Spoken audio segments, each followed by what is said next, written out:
गुरुर्ब्रह्मा गुरुर्विष्णु गुरुर्देवो महेश्वरः गुरुर्साक्षात् परब्रह्म तस्मै श्रीगुरुवे नमः। ॐ गजाननं भूतगणाधिसेवितं कपितजम्बुफलचारुभक्षणं उमासुतं शोकविनाशकारिकं नमामि विघ्नेश्वरपादपङ्कजं।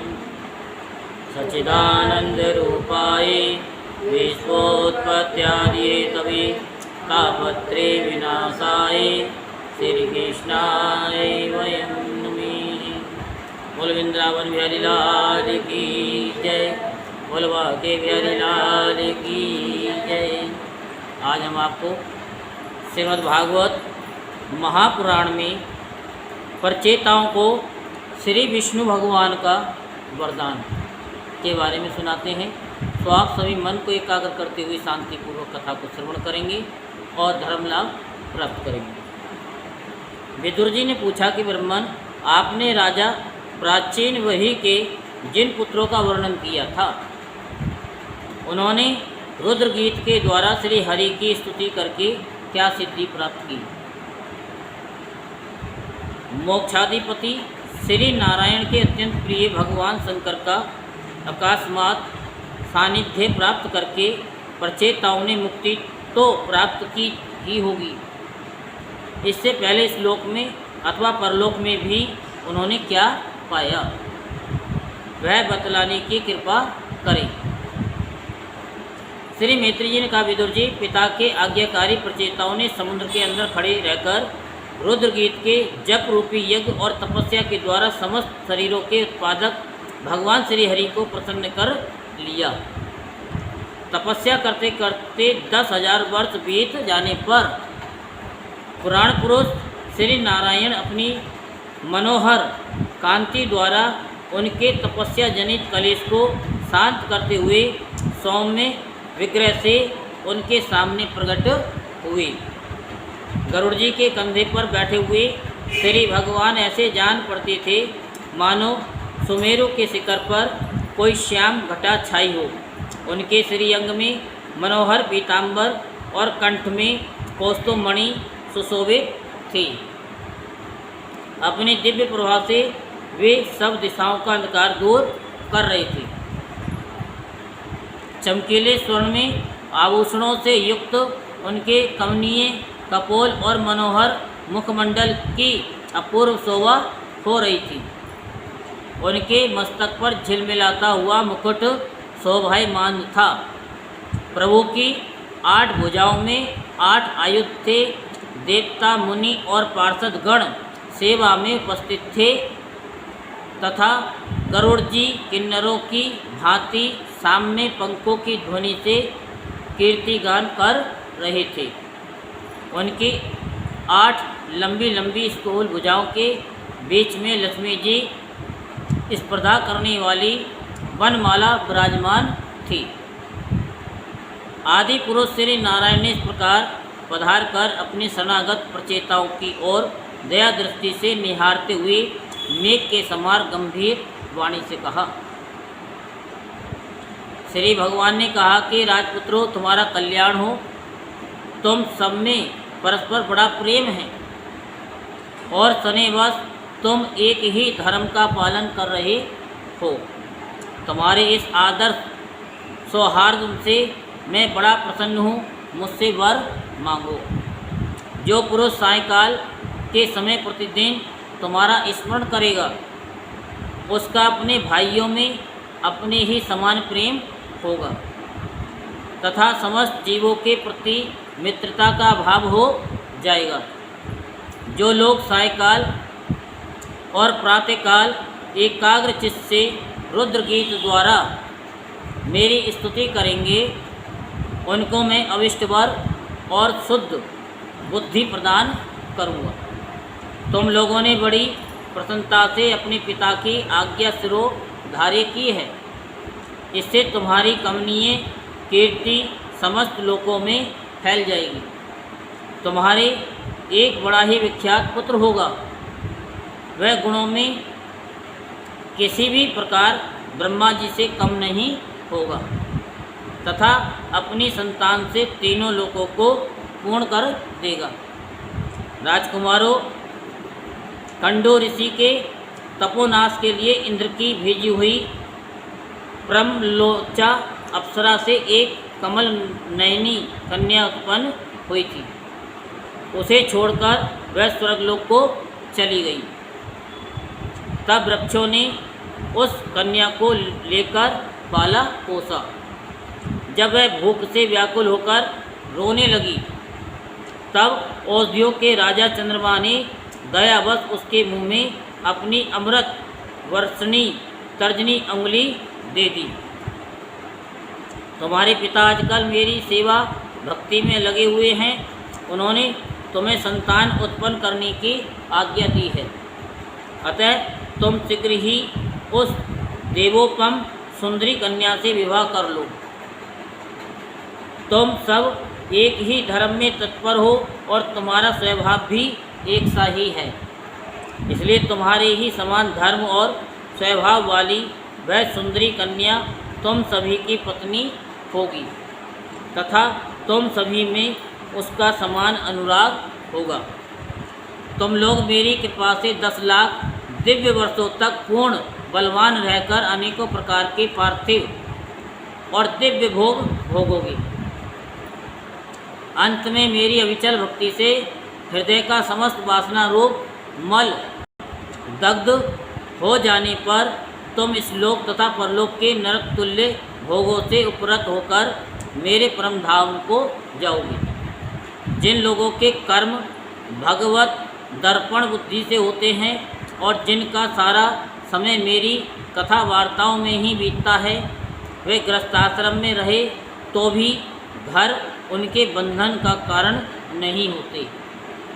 वे नित्य प्रति मेरी लीलाएं सुनते रहते हैं।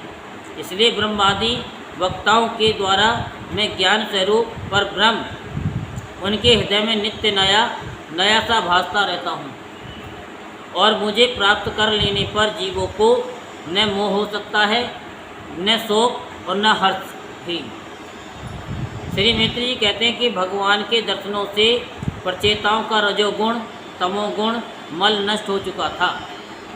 जब उनसे सकल पुरुषार्थों के आश्रय और सबके परम सुहृद श्री हरि ने इस प्रकार कहा, तब वे हाथ जोड़कर गदगद वाणी से कहने लगे। प्रचेताओं ने कहा कि प्रभु, आप भक्तों के कलेश दूर करने वाले हैं, हम आपको नमस्कार करते हैं। वेद आपके उदार गुण और नामों का निरूपण करते हैं। आपका वेग मन और वाणी के वेग से भी बढ़कर है तथा आपका स्वरूप सभी इंद्रियों की गति से परे है। हम आपको बार बार नमस्कार करते हैं। आप अपने स्वरूप में स्थित रहने के कारण नित्य शुद्ध और शांत हैं। मन रूप निमित्त के कारण हमें आप में ये मिथ्या द्वेष भास रहा है। वास्तव में जगत की उत्पत्ति स्थिति और लय के लिए आप माया के गुणों को स्वीकार करके ब्रह्मा विष्णु और महादेव रूप धारण करते हैं। हम आपको नमस्कार करते हैं। आप विशुद्ध सत्य स्वरूप हैं। आपका ज्ञान संसार बंधन को दूर कर देता है। आप ही समस्त भागवतों के प्रभु वसुदेव नंदन भगवान श्री कृष्ण हैं। आपको नमस्कार है। आपकी ही नाभि से ब्रह्मांड रूप कमल प्रकट हुआ था। आपके कंठ में कमल कुसुमम यानी कमल कुसुमों की माला सुशोभित है तथा आपके चरण कमल के समान कोमल हैं। कमल नयन, आपको नमस्कार है। आप कमल कुसुम की केसर के समान स्वच्छ पीतांबर धारण किए हुए हैं। समस्त भूतों के आश्रय स्थान हैं तथा सबके साक्षी हैं। आपको हम नमस्कार करते हैं। भगवान, आपका ये स्वरूप संपूर्ण कलेशों की निवृत्ति करने वाला है। हम अविद्या, अस्मिता, राग, द्वेष आदि कलेशों से पीड़ितों के सामने आपने इसे प्रकट किया है। इससे बढ़कर हम पर और क्या कृपा होगी। अमंगलहारी प्रभु, दीनों पर दया करने वाले समर्थ पुरुषों को इतनी ही कृपा करनी चाहिए कि समय समय पर उन दीन जनों को ये हमारे हैं इस प्रकार स्मरण कर लिया करें। इसी से उनके आश्रितों का चित्त शांत हो जाता है। आप तो क्षुद्र से क्षुद्र प्राणियों के भी अंतःकरणों में अंतर्यामी रूप से विराजमान रहते हैं। फिर आपके उपासक हम लोग जो जो कामनाएं करते हैं, हमारी उन कामनाओं को आप क्यों न जान लेंगे। जगदीश्वर, आप मोक्ष का मार्ग दिखाने वाले और स्वयं पुरुषार्थ स्वरूप हैं। आप हम पर प्रसन्न हैं। इससे बढ़कर हमें और क्या चाहिए। बस हमारा अभिष्ट वर तो आपकी प्रसन्नता ही है। तथापि नाथ, हम एक वर आपसे अवश्य मांगते हैं प्रभु। आप प्रकृति आदि से परे हैं और आपकी विभूतियों का भी कोई अंत नहीं है, इसलिए आप अनंत कहे जाते हैं। यदि भ्रमर को अनायास ही कल्प वृक्ष मिल जाए तो क्या वह किसी दूसरे वृक्ष का सेवन करेगा। तब आपकी चरण शरण में आकर अब हम क्या मांगे। हम आपसे केवल यही मांगते हैं कि जब तक आपकी माया से मोहित होकर हम अपने कर्मानुसार संसार में भ्रमते रहें, तब तक जन्म जन्म में हमें आपके प्रेमी भक्तों का संग प्राप्त होता रहे। हम तो भगवत भक्तों के क्षण भर के संग के सामने स्वर्ग और मोक्ष को भी कुछ नहीं समझते। फिर मानवीय भोगों की तो बात ही क्या है। भगवत भक्तों के समाज में सदा सर्वदा भगवान की मधुर मधुर कथाएं होती रहती हैं, जिनके श्रवण मात्र से भोग तृष्णा शांत हो जाती है। वहाँ प्राणियों में किसी प्रकार का वैर विरोध या उद्वेग नहीं रहता। अच्छे अच्छे कथा प्रसंगों द्वारा निष्काम भाव से सन्यासियों के एकमात्र आश्रय साक्षात श्री नारायण देव का बार बार गुणगान होता रहता है। आपके भी भक्तजन तीर्थों को पवित्र करने के उद्देश्य से पृथ्वी पर पैदल ही विचरते रहते हैं। भला उनका समागम संसार से भयभीत हुए पुरुषों को कैसे रुचिकर न होगा। भगवान आपके प्रिय सखा भगवान शंकर के क्षण भर के समागम से ही आज हमें आपका साक्षात दर्शन प्राप्त हुआ है। आप जन्म मरण रोग दुस्साध्य रोग के श्रेष्ठतम वैद्य हैं। अतः अब हमने आपका ही आश्रय लिया है। प्रभु, हमने समाहित चित्त से जो कुछ अध्ययन किया है, निरंतर सेवा शुश्रूषा करके गुरु ब्राह्मण और वृद्धजनों को प्रसन्न किया है तथा दोष बुद्धि त्याग कर श्रेष्ठ पुरुष सुहृदगण बंधु वर्ग एवं समस्त प्राणियों की वंदना की है और अन्न आदि को त्याग कर दीर्घ काल तक जल में खड़े रहकर तपस्या की है। वह सब आप सर्वव्यापक पुरुषोत्तम के संतोष का कारण हो, यही वर मांगते हैं।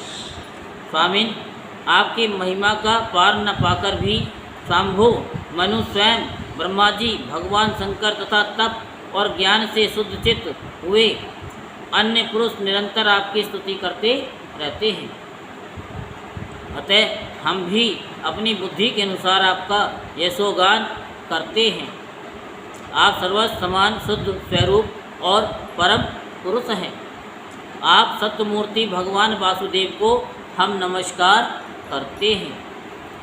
श्री मैत्री जी कहते हैं कि विदुर जी, प्रचेताओं के इस प्रकार स्तुति करने पर शरणागत वत्सल श्री भगवान ने प्रसन्न होकर कहा, तदास्तु। अप्रतिहत प्रभाव श्री हरि की मधुर मूर्ति के दर्शनों से अभी प्रचेताओं के नेत्र तृप्त नहीं हुए थे, इसलिए वे उन्हें जाने देना नहीं चाहते थे, तथापि वे अपने परम धाम को चले गए। इसके पश्चात प्रचेताओं ने समुद्र के जल से बाहर निकलकर देखा कि सारी पृथ्वी को ऊंचे ऊंचे वृक्षों ने ढक दिया है, जो मानव स्वर्ग का मार्ग रोकने के लिए भी इतने बढ़ गए हैं। यह देखकर वे वृक्षों पर बड़े कुपित हुए। तब उन्होंने पृथ्वी को वृक्ष लता आदि से रहित कर देने के लिए अपने मुख से प्रचंड वायु और अग्नि को छोड़ा, जैसे कालाग्नि रुद्र प्रलय काल में छोड़ते हैं। जब ब्रह्मा जी ने देखा कि सारे वृक्षों को भस्म कर रहे हैं, तब वे वहाँ आए और प्राचीन वही के पुत्रों को उन्होंने युक्ति पूर्वक समझाकर शांत किया। फिर जो कुछ वृक्ष वहाँ बचे थे, उन्होंने डरकर ब्रह्मा जी के कहने से वह कन्या लाकर प्रचेताओं को दी। प्रचेताओं ने भी ब्रह्मा जी के आदेश से उस मारिसा नाम की कन्या से विवाह कर लिया। इसी के गर्भ से ब्रह्मा जी के पुत्र दक्ष ने श्री महादेव जी की अवज्ञा के कारण अपना पूर्व शरीर त्याग कर जन्म लिया। इन्हीं दक्ष ने चाक्षुष मनवंतर आने पर, जब काल क्रम से पूर्व सर्ग नष्ट हो गया, भगवान की प्रेरणा से इच्छानुसार नवीन प्रजा उत्पन्न की। इन्होंने जन्म लेते ही अपनी कांति से समस्त तेजस्वियों का तेज छीन लिया। ये कर्म करने में बड़े दक्ष कुशल थे, इसी से इनका नाम दक्ष हुआ। इन्हें ब्रह्मा जी ने प्रजापतियों के नायक के पद पर अभिषिक्त कर सृष्टि की रक्षा के लिए नियुक्त किया, और इन्होंने मरीचि आदि दूसरे प्रजापतियों को अपने अपने कार्य में नियुक्त किया। बोल वृंदावन बिहारी लाल की जय, बोल बांके बिहारी लाल की जय। जय जय श्री राधेश, जय जय श्री राधेश, जय जय